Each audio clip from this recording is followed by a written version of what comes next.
Ametlik riiklik vastuvõtt ainsas riigis, kus ta selle võib saada. Somalimaa president sammub mööda punast vaipa Iisraeli presidendi residentsi Jeruusalemmas, tähistades tärkavat erilist suhet Somalimaa ja Iisraeli vahel. Kaunid pildid Somaalimaa inimestest, kes levitavad Iisraeli lippe selle uue suhte tähistamiseks, soojendasid meie kõigi südameid, härra president. Täna on meil sama hea meel näha Somaalimaa lippe lehvimas siin presidendi residentsis ja kogu Jeruusalemmas. Iisrael tunnustas Somaalimaad eelmise aasta detsembris, olles esimene ja siiani ainus riik, kes seda teinud on. 35 aastat on Somaalimaa olnud tegelikkuses iseseisev. Pealinnast Hargeisast juhib selle valitsus oma territooriumi. Mitmed riigid on kohtanud Somaalimaad kui iseseisvat riiki, kuid ainult Iisrael on seda ametlikult iseseisva riigina tunnustanud. Somaalimaalased on vaimustuses. Alates presidendist Abdirahman Mohammed Abdullahist kuni tavaliste kodanikeni välja. Iisrael on osa võtnud liikumisest, mida jäädakse meie rahva diplomaatia ajalukku mäletama. Ja me ei võta seda sesti kergekäeliselt. Need kaks riiki soovivad süvendada sidemeid alates julgeolekust ja kaevandamisest kuni toetuse pakkumiseni Aadeni lahe läbimiseks. Analüütikud on näinud Iisraeli sidemeid Somaalimaaga kui osa kujunevast geopoliitilisest liidust Araabia Ühendemiraatide ja teistega. Me mõlemad seisame silmitsi radikaalse äärmusluse ohuga. Me mõlemad otsime turvalisust ja stabiilsust piirkonnas ja Aafrika sarvel. Me mõlemad näeme merevabaduse kaitsmise tähtsust. President Abdullahi külastas ka Yad Vashemi holokausti mälestusmärki. Järjekordne liigutav hetk. Visiidi tippet saabub homme, kui president Abdullahi kohtub Iisraeli peaministri Benjamin Netanyahuga ja avab Somaalimaa saatkonna Jeruusalemmas. Veel mõned sobivamad sissekanded. Meiega liituvad nüüd Salma Sheikh, SL Review ajakirja peatoimetaja Hargeisas Somaalimaal ja Flor Hassan Noor, eriesindaja Iisraeli välisministeeriumis Jeruusalemmas. Nii et Salma, ma pöördun kõigepealt sinu poole. See on president Abdullahi esimene riigivisiit välismaale pärast ametisse astumist. Ma mõtlen, kui oluline on see hetk Somaalimaa inimeste jaoks?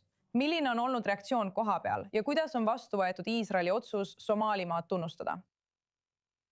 Kõigepealt tahan teid tänada, et olete mind taas siia kutsunud. Ja see oli väga oodatud visiit. See oli esimene asi, mida kuulsime peaminister Netanyahu käest, kui ta tunnustas Somaalimaad ja rääkis meie presidendiga telefonis. Et ta kutsub teda visiidile Iisraeli.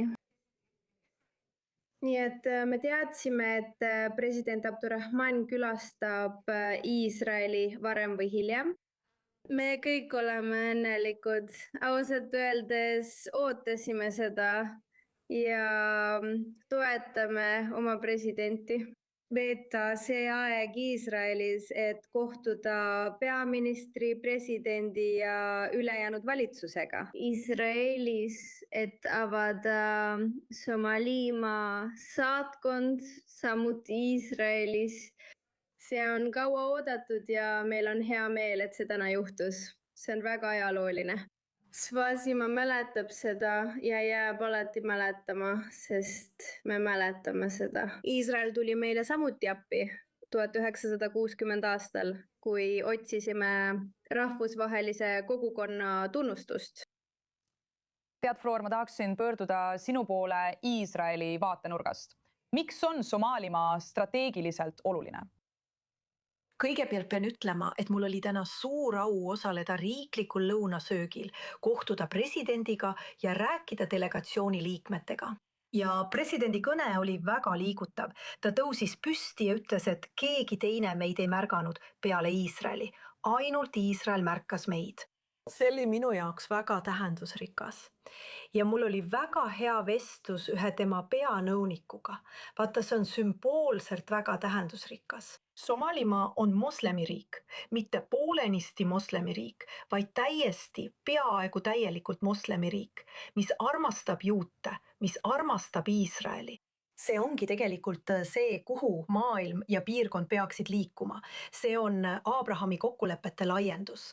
Me nägime sama asja Araabia Ühendemiraatides, Bahreinis, Marokos ja nüüd näeme seda Somaalimaal. Strateegiliselt on see meie jaoks väga oluline partner, sest nad kontrollivad olulisi veeteid.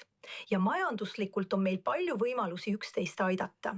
Neil on väga olulised ekspordikaubad. Neil on uskumatud loodusvarad. Ja Iisraelil on innovatsioon, infrastruktuur ja võimekus aidata Somaalimaal majanduslikult areneda ning saada väga oluliseks kaubanduspartneriks Iisraeli riigile. Tead, ma tahaksin pöörduda sinu poole tagasi, Salma. Rohkem kui 3 aastakümmet on Somaalimaa taotlenud rahvusvahelist tunnustust. On ilmselge, et see Iisraeli otsus on väga teretulnud, kuid paljud teised riigid, sealhulgas loomulikult naaberriik Somaalia, on sellele tugevalt vastu seisnud. Kas avalikkuse seas on hirm, et võivad järgneda mingisugused tagajärjed, eriti pärast Somaalimaa presidendi visiiti Iisraeli? Tegelikult mitte. Ma mõtlen, et Somaalimaa on viimased 3 aastakümmet otsinud rahvusvahelist tunnustust, kuid me ei ole lihtsalt kuskil niisama istunud ja oodanud, et keegi teataks, et nad meid tunnustavad. Me töötasime ja oleme aktiivne partner rahvusvahelisele kogukonnale Aafrika sarve julgeoleku ja stabiilsuse kaitsmisel, eriti Aadeni lahe piirkonnas. Me saavutasime palju asju, samal ajal kui ootasime, et rahvusvaheline kogukond tunnustaks meie iseseisvust ja võtaks meid vastu suveräänse riigina. Iisrael on esimene riik, kes seda teeb, kuid me ootame ja loodame, et paljud riigid järgivad seda eeskuju. Sest paljud riigid Aafrikas, Lähis-Idas ja ka läänes ütlesid, et nad ootavad või loodavad, et keegi teine astub esimese sammu. Nüüd pole neil enam vabandusi, sest Iisrael tegi selle ära. Ja see on meie jaoks väga eriline. Kes iganes pärast seda tuleb, on samuti eriline, aga mitte nii eriline kui tunnustus, mille saime Iisraelilt. Kuid me ootame, et ka teised riigid järgivad seda eeskuju. Kui sa ütled teised riigid, siis milliseid riike sa arvad, et need võiksid olla? Me ootame, et Ameerika Ühendriigid tunnustavad meid, samuti Etioopia, kellega meil on väga tugevad suhted nii poliitiliselt julgeoleku vallas kui ka inimeste tasandil. Me ootame samuti Araabia Ühendemiraate ja Suurbritanniat, mis oli kunagi Somaalimaa protektoraat. Ja mis on alati kasutanud, ma ütleksin, et vabandust, et nad tahavad, et mõni teine riik, kas Aafrikas või Lähis-Idas teeks selle sammu enne neid. Huvitav! Laura, tead, ma tahaksin praegu sinu poole pöörduda selles osas, millist diplomaatilist vastuseisu Iisrael võiks sellest suhtest oodata. Nagu ma mainisin, on ilmselge, et Somaalia ei ole rahul. Oleme näinud pahameelt ka sellistest riikidest nagu Egiptus. Ja me teame, et ilmselgelt Adeni laht, mis asub otse Jeemeni vastas, on olnud kohaks, kus oleme näinud, kuidas Houthid lasevad rakette Iisraeli suunas. Et sellest võiks olla väga tõsine strateegiline kasu, kui Iisraelil oleks mingisugune sõjaline kohalolek Somaalimaal, et sellele probleemile lahendust leida. Kas sa arvad, et see võiks juhtuda peagi? Ma arvan, et me peame laskma sõjaväejuhtidel sellistest strateegilistest sidemetest rääkida. Aga mida me siin näeme on see, et maailm ja piirkond on jagatud 2. Riigid, kes tahavad rahu ja jõukust ja riigid, kes tahavad džihadistlikku hävingut. Ja Somaalimaa on olnud selle ohver. Nad kannatasid genotsiidi all, mille käigus samad radikaalid tapsid 200 000 inimest. Need on need, kes tahavad meid tappa. Need on samad radikaalid, kes visati AÜE-st välja oma radikaalse tegevuse tõttu. Need on samad radikaalid, kes laastavad piirkonda ja kogu maailma.